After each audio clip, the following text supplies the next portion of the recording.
Obrador llega con una retórica muy potente, muy bien construida, muy fuerte, a favor del pueblo y en contra de las oligarquías, pero al final termina pactando con esas oligarquías. Y eso es algo que no es exclusivo del gobierno del presidente López Obrador, ha pasado en muchos otros momentos de la historia de México, ha pasado en América Latina, con otros presidentes también, que tienen esta retórica populista muy fuerte, pero que terminan pactando e incrementando el poder de las oligarquías. Pues seguimos conversando la próxima semana, Aurelio Nuño. Yo el único pacto que veo entre el presidente López Obrador y, como llamas, las oligarquías, es el de primero los pobres, y no es una frase política, sino es una política con acciones. Bienvenidos, mexicanos, a una videoinformación más de su canal Legión Vanguardia. Yo soy su amigo Alberto Muth.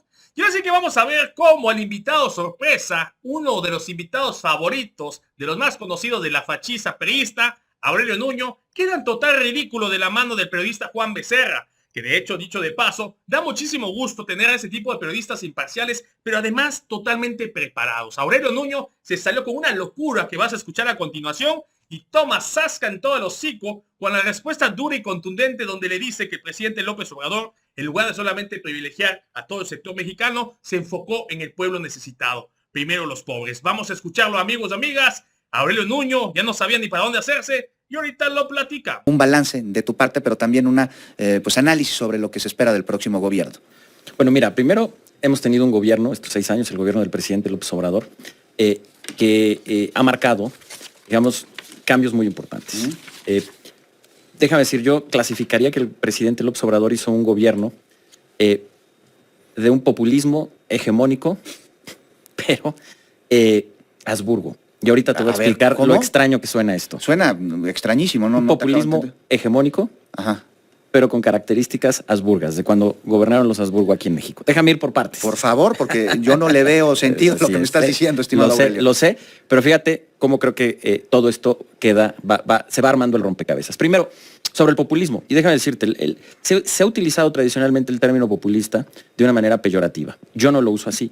A mí me parece, como lo han expresado diversos autores de manera muy clara, es que el populismo es un movimiento dentro de la democracia.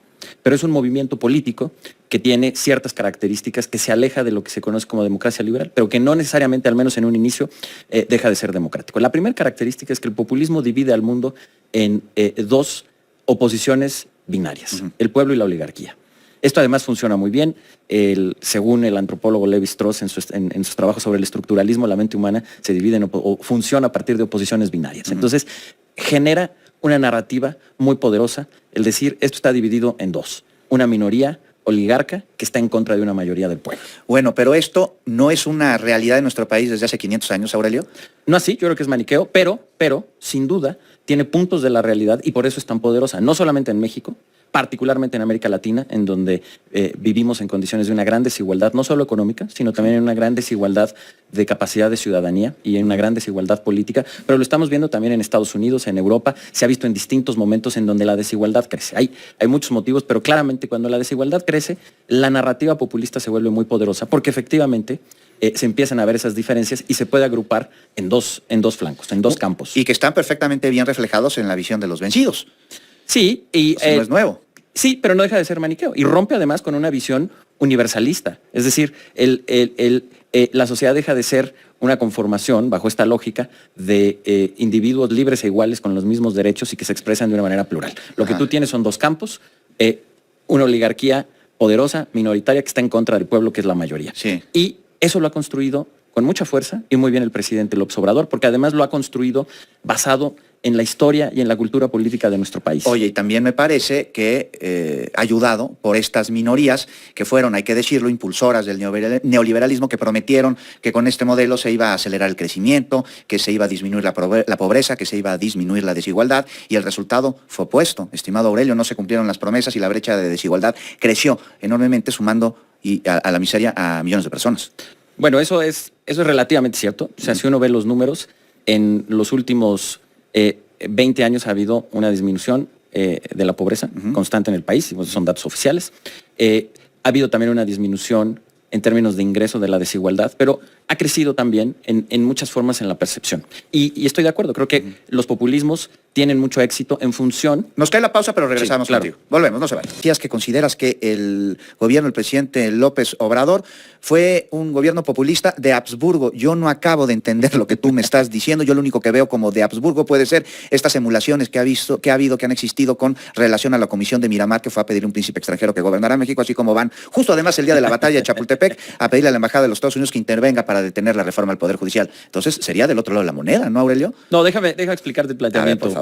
Juan. Bueno, decíamos sobre el populismo con esta oposición binaria, que le ha dado una gran fuerza narrativa al presidente López Obrador. Segundo, también creo que algo importante ha sido una economía política de estabilidad financiera, que ha sido positiva para el país y anclada en programas sociales que también han tenido un impacto positivo. Después los podemos analizar. No creo que haya sido el mejor diseño, pero ha sido positivo y tenemos avances en la pobreza. Pero donde veo el problema, y señalo lo Habsburgo, es porque el presidente López Obrador ha montado ese populismo y esa economía y esa política económica en un pacto con los principales poderes fácticos. Y a eso me refiero con los Habsburgo. Hay un historiador muy importante de la Universidad de Oxford, Alan Knight, que dice que desde la colonia a la fecha una manera de entender la política en México y en general en América Latina es dividirla entre la forma de gobierno de los Habsburgo, que fue que tenía un diseño para pactar con los poderes fácticos y generar una gran estabilidad, o la de los Borbones, que rompía con los poderes fácticos y buscaba un papel más preponderante del Estado. Los Habsburgo generaban estabilidad política, pero al mismo tiempo un Estado débil, y al final aumentaban las desigualdades y generaban un gran incentivo hacia las oligarquías. Los Borbones generaban una gran inestabilidad, pero buscaban disminuir el poder de esas oligarquías y volver más poderoso al Estado. Sí. Y en eso hubo distintos momentos en México. Las reformas liberales fueron claramente en ese aspecto borbonas, es decir, se buscaba romper con los poderes fácticos. De hecho, muchos de los enemigos de los reformistas liberales fueron los mismos de los Borbones previo a la independencia. Pero a ver, rápido aquí, yo creo que el PRI es el que pactó con los poderes fácticos, con muchos medios de comunicación, con los sindicatos del Estado, especialmente en su momento con el Bester Gordillo, y con los grandes empresarios a quienes vendieron parte de los bienes de la nación y de las empresas paraestatales, desestatizándolas. Yo creo que dentro del PRI hubo gobiernos dijéramos, en esas características de grandes pactos con los poderes fácticos, muy Habsburgos en ese sentido, siguiendo la tipología de Alan Knight, y otros más borbones. Yo creo que, por ejemplo, el del general Cárdenas fue un gobierno bastante más borbón y reformista. Los gobiernos que siguieron tendieron más a esos pactos. Pero, por ejemplo, el gobierno en el que yo estuve, del presidente Peña, fue todo lo contrario. Si algo tenían las reformas, fue un pleito con los poderes fácticos. ¿Dónde veo? ¿Y el pacto por México? Fue en contra de los poderes fácticos, absolutamente. En contra de los sindicatos de maestros, de los líderes de los sindicatos de maestros, de los dos, que son dos poderes fácticos que están totalmente enclavados en el sistema educativo, como el caso del Bester, pero también de los líderes de la coordinadora, en contra de los monopolios. Están todas las leyes antimonopolios, a favor de una reforma fiscal que va en contra de los evasores fiscales. Y veo que el gobierno del presidente López Obrador ha hecho al inverso. Pactó con los mismos líderes sindicales para regresarles el control del sistema educativo. Consintió a los monopolios. Esto incluso, además, notas, por ejemplo, de la propia jornada, las fortunas de los principales millonarios del país crecieron más en este sexenio que en ningún otro, en gran medida porque las comisiones antimonopolio que se crearon en el Pacto por México, aquí se ablandaron. ¿No tiene que ver con los récords de inversión extranjera directa, pues con la derrama que han causado los programas sociales? La tasa de inversión extranjera directa. No, es la misma del sexenio pasado. Si la comparas próxima semana una con nos otra. cae la pausa, traemos los datos y los cortejamos. Me encantará, pero simplemente para concluir, Juan, 5 segundos. Que hay en esos 5 segundos, esta parte no se ha visto. López Obrador llega con una retórica muy potente, muy bien construida, muy fuerte, a favor del pueblo y en contra de las oligarquías, pero al final termina pactando con esas oligarquías. Y eso es algo que no es exclusivo del gobierno del presidente López Obrador. Ha pasado en muchos otros momentos de la historia de México, ha pasado en América Latina, con otros presidentes también, que tienen esta retórica populista muy fuerte, pero que terminan pactando e incrementando el poder de las oligarquías. Pues seguimos conversando la próxima semana, Aurelio Nuño. El único pacto que veo entre el presidente López Obrador y, como llamas, las oligarquías, es el de primero los pobres, y no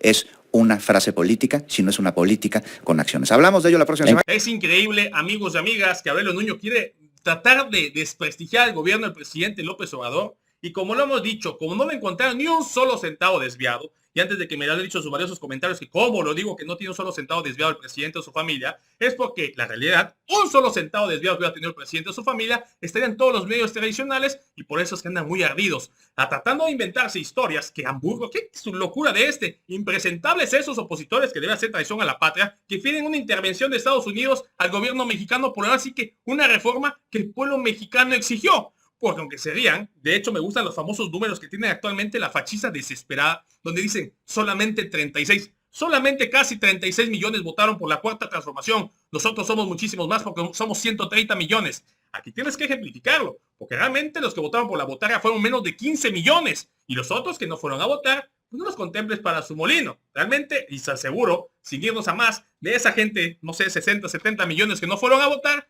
mínimo 7 de cada 10 aprueban la gestión y continuidad esta Cuarta Transformación. Pero bueno, ya lo escucharon, Aurelio Nuño tratando de decir, imagínate la locura, decir que el presidente con los poderes fácticos, que porque los grandes empresarios se enriquecieron porque hubieron reglas más justas. El presidente, como dicen, y por cierto, se le olvida decirlo, que hubo rigor de recaudación, y recordarles que los grandes emporios, los así un Carlos Slim, Azcárraga, entre otros, Salinas Pliego, que se resiste ante amparos, bueno, entonces están pagando impuestos como nunca, porque recuerden que durante los gobiernos priistas y panistas les fascinaba condonar impuestos, pero que obviamente iban a sus bolsillos. Lamentable su papel, te repito, me da muchísimo gusto un Juan Becerra totalmente preparado, que con duro y contundente dice, acá no vengas a decir mentiras, te doy los datos duros y tupidos, y quedó totalmente mudo. Pero bueno, amigos y amigas, hasta aquí a mi participación. Si les gustó el video, les invito a suscribirse a su canal de Legión Vanguardia, compartan información para que más gente se entere de esta noticia, y de favor apóyanos con un poderosísimo like, que nos ayuda muchísimo a que YouTube nos recomiende y más gente se entere de esta información que obviamente en Chayo Medios jamás vas a encontrar. Amigos y amigas,